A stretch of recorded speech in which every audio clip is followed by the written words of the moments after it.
Jadi yang mempraktekkan sadar nafas kok ketiduran itu ada dua penyebabnya. Kalau umpama nih Bapak Ibu mempraktekkan sadar nafas, mungkin dalam seminggu kok selalu tidur terus nggak masalah, aman. Tapi di saat sudah lewat 1 minggu kok masih ketiduran, ayo dikoreksi. Karena di saat melakukan sadar nafas terus ketiduran, ini ada dua sebab. Yang pertama, yang 1 minggu ini, kenapa kita kalau melakukan sadar nafas kan di situ nyaman, relax, terus kita ketiduran.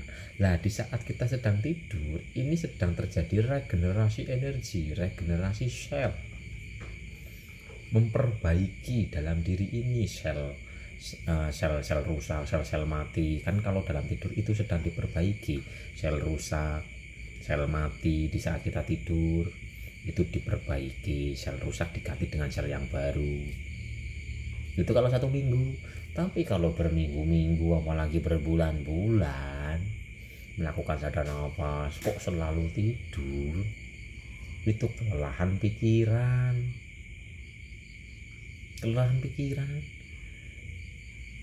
Karena di saat pikiran ini lelah, karena nggak kuat, kita akan tertidur. Kelelahan pikiran loh yo, bukan kebanyakan pikiran. Kalau kebanyakan pikiran susah tidur, tapi kalau kelelahan pikiran itu bisa tertidur. Contoh kita dengan pemokusan, karena memokuskan pikiran ini ke nafas, akhirnya terjadi kelelahan pikiran dan tertidur ya dong. Tapi tidurnya ini biasanya tidur dengan kelelahan pikiran, itu bangun tidur badannya pegel-pegel, bangun tidur itu rasanya malah nggak nyaman, atau tidurnya lama tapi kok rasanya kurang. Ini kalau kelelahan pikiran. Tapi kalau sedang diperbaiki lagi sadar nafas tidur atau ketiduran, dan ini prosesnya adalah perbaikan saraf, perbaikan energi, bangun tidur fresh gitu loh. Jadi bedanya gitu Bapak Ibu. Jadi saat melakukan sadar nafas kok ketiduran, ada dua sebab, sedang diperbaiki atau kelelahan pikiran. Bener, kelelahan pikiran, overthinking beda lagi. Kalau overthinking berarti itu kebanyakan pikiran. Kalau kebanyakan pikiran malah susah tidur. Nggak mau tidur, pikirannya berisik banget, akhirnya nggak tidur. Tapi kalau yang tadi sadar nafas kok ketiduran, ternyata itu adalah kelelahan pikiran. Ini untuk ciri-cirinya di saat kita sadar nafas ketiduran dan itu kelelahan pikiran, bangun tidurnya loh Bapak Ibu. Jadi bangun tidurnya itu mungkin badan pegel-pegel, pada sakit-sakit gitu loh, pada ya cekot-cekot, atau tidurnya itu rasanya kurang puas dan sebagainya. Itu ciri kalau kita melakukan sadar nafas yang tidurnya karena kelelahan pikiran. Karena sadar nafas itu bukan dengan pikiran. Sadar nafas itu adalah menyadari rasanya nafas yang keluar masuk ini, bukan dengan pemokusan. Tapi kalau kita benar-benar menyadari nafas, terus kita ketiduran, dan di dalam tidur itu adalah perbaikan diri, itu bangun tidur kita fresh. Umpama mimpinya itu mimpi tentang apa ya, yang indah-indah, atau mungkin dituntun lewat mimpi gitu. Itu bedanya tidur di saat sadar nafas, yang satu karena sedang ada regenerasi energi, regenerasi sel, yang satu karena kelelahan pikiran. Ciri-cirinya itu tadi. Nah Bapak Ibu, termasuk yang mana? Yang kelelahan kah, atau yang sedang diperbaiki kah? Apakah bisa dipahami Bapak Ibu? Umpama kemarin ketiduran atau sering ketiduran tapi badan selalu sakit, pegel-pegel, tidurnya kayak kurang dan sebagainya, ayo kita lebih kepada menghayati, meresapi setiap tarikan dan hembusan nafas. Hayati, sampai kita tertidur. Begitu nih Bapak Ibu. Nah Bapak Ibu ini termasuk yang mana? Yang menyadari nafas kah? Atau memfokuskan pikiran kepada nafas? Dan cirinya beda. Kelelahan sama perbaikan.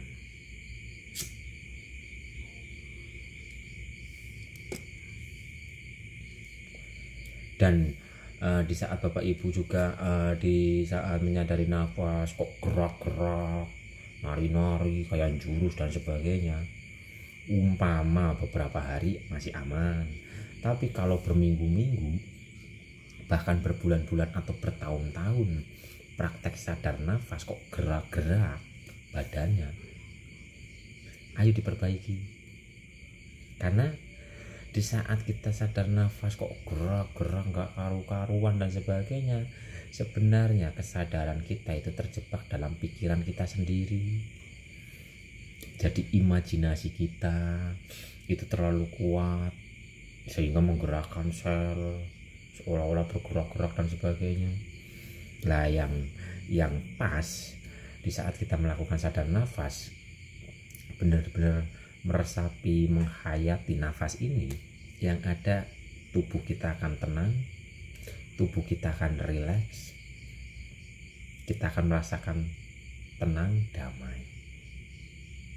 Tapi kalau kita ini apa ya, kok gini ya, berarti itu di pikiran, terus goyang-goyang dan sebagainya. Sebenarnya itu adalah energi pikiran yang mengalir ke tubuh kita, gambaran-gambaran yang di pikiran mengalir ke tubuh kita sehingga jadi gerakan-gerakan dan sebagainya. Soalnya ada yang bertahun-tahun, ada yang bertahun-tahun gerak terus sampai gerakannya hafal Bapak Ibu. Karena bertahun-tahun geraknya itu saja, itu kemelekatan kita kepada ini. Nah ini katanya gerak ilahi ya aktivitas kita sehari-hari, net normal gitu loh. Tapi kalau kayak gini terus kayak gini, itu apalagi bertahun-tahun, itu bukan gerak ilahi, geraknya pikiran yang tidak kita sadari. Karena ayatnya jelas, hanya dengan sadar Allah hati menjadi tenang. Kalau hati tenang, otomatis raga pun tenang. Oke Bapak Ibu, jadi yang gerak-gerak dan sebagainya, umpama nih yang biasanya gerak-gerak, ayo sadari nafas, resapi nafas, hayati nafas. Umpama ada rasa mau gerak mungkin tubuhnya, amati gerak itu. Karena kita bukan gerakan itu, kita bukan dikendalikan oleh gerakan itu, tapi kita yang menyaksikan dan mengendalikan gerakan itu. Nggak usah gerak, diem kok. Di saat mau gerak kita perhatikan, umpama mau nggak usah gerak, nggak bakal gerak kok. Agar tidak kayak gini-gini terus, itu energi pikiran. Yuk memang nyaman, enak dan sebagainya, tapi yang mengalir itu gerakan pikiran, bukan gerak kemurnian. Gerak kemurnian adalah rasa yang tenang, damai, bahagia, kehidupan alam nyatanya ada perubahan. Yang tadinya nggak sabaran jadi sabaran, yang tadinya pikirannya ruweh, kacau dan sebagainya jadi tenang, yang tadinya mungkin kata-katanya kasar jadi lembut. Itu Bapak Ibu. Jadi di saat Bapak Ibu gerak-gerak kayak gini, amati gerakan itu. Tapi di saat Bapak Ibu dari awal sudah menyadari nafas, meresapi nafas, menghayati nafas, gerakan itu nggak ada. Umpama gerakan itu kok mau gerak, amati gerakan itu. Kalau mau perintah, nggak usah bergerak gitu, diam, nurut kok.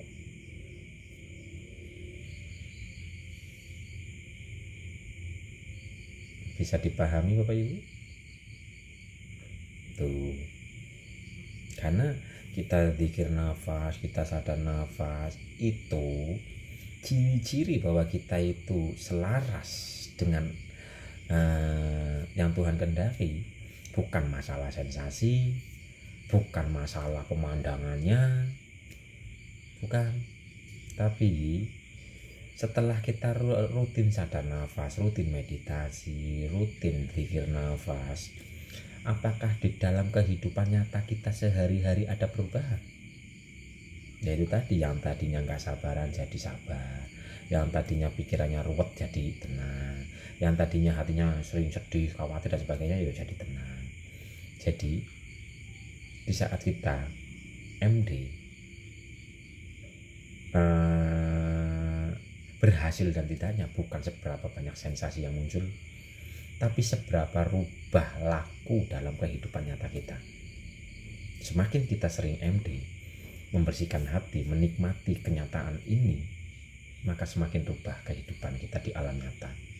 Rasa kita akan tertata, pikiran kita akan jernih, tingkah laku kita yo sudah tertata gitu loh. Tuh. Jadi untuk yang MD atau apa nggak pernah merasakan sensasi apa-apa dan sebagainya, nggak usah khawatir, karena bukan itu yang dituju.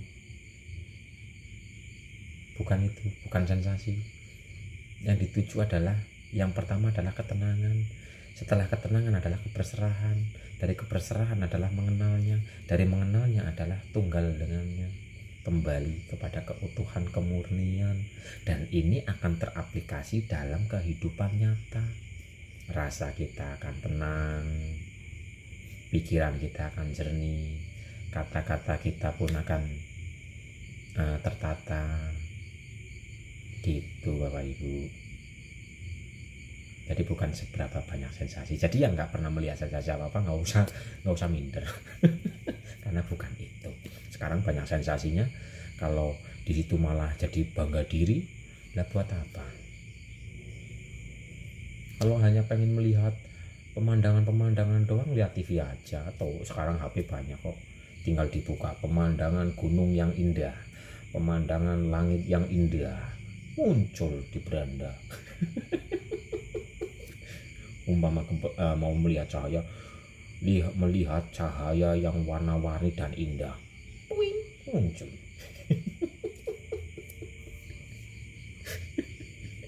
Oh ya Bapak Ibu, jadi intinya bukan itu yang yang dituju, itu hanya prosesnya saja. Apakah itu salah? Tidak, itu adalah suatu proses perjalanan. Tapi nggak usah terlalu lama di situ, ayo lanjutkan perjalanannya. Alhamdulillah, pelan pasti ada perubahan, tertata, pelan tapi lebih menerima. Ya, intinya ada di laku rasa, laku pikiran, laku gerak nyata. Oke Bapak Ibu, lanjutkan. Yang mungkin merasakan seperti itu, ya nggak apa-apa, lanjutkan saja. Tapi melanjutkannya nanti ketika muncul hal-hal seperti itu lagi, amati saja. Melihat bayangan ini, nggak usah terfokus kepada bayangan itu, nggak usah diikuti, amati saja. Sadari, oh iya ini sensasi. Amati, nanti hilang-hilang sendiri kok. Rezeki ngikut gak itu Mas Is? Iya, karena rezeki kan hubungannya dengan rasa. Di saat kita MD terus dalam kehidupan nyata, keseharian kita, rasa kita tenang, rasa kita damai, kita bersyukur, otomatis rezeki pun akan, yang tadinya mungkin kok kelihatan susah untuk ini untuk itu, nanti terbimbing. Yang penting praktek. Karena alam luar ini tergantung alam dalam ini. Jangan mudah takjub ya tul, ojo gumunan, ojo kagetan, ojo ketunan.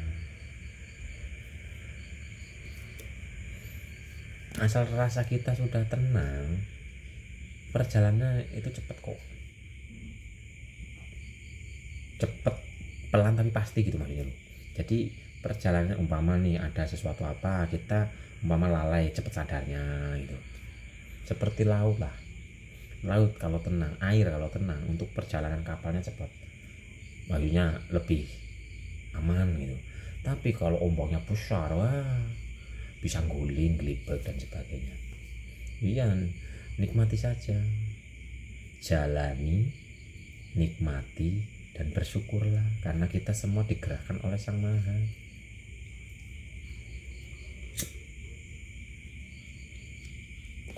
kita semua sedang diperjalankan, makanya setiap pejalan ceritanya beda-beda.